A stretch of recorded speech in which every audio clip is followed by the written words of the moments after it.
Preface to the 1978 edition. Historians who study the Civil War era are like people who embark, perhaps imprudently, on the Niagara River.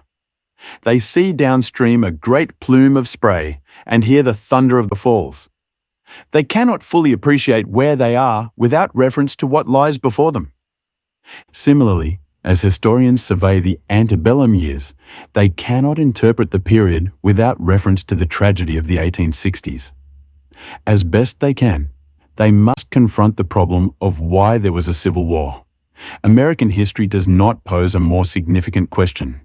It is bound up with many issues that are still of fundamental importance, such as the malfunctioning of democratic institutions, the conflict between majority rule and minority rights, the Negro's place in American society, and the reconciliation of moral principles with political realities.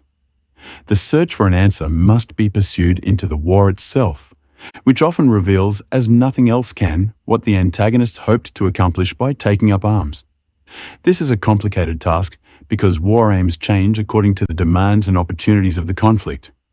In 1861, President Lincoln disclaimed any intention of interfering with Southern slavery, yet some 18 months later, he issues the preliminary proclamation of emancipation.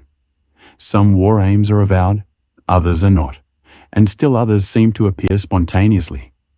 The consequences of the war are even more important than its causes, to which they are, of course, closely related. Because war takes on a logic and momentum of its own, the outcome is frequently surprising even to the victor. As Lincoln said in 1865, each side looked for a result less fundamental and astounding. In the case of the Civil War, the nature and significance of the result are especially difficult to grasp. For one thing, the war did not end by treaty, so the peace settlement did not take final shape until a dozen years after Lee's surrender. For another, that fundamental and astounding result is inseparable from what the nation has since become.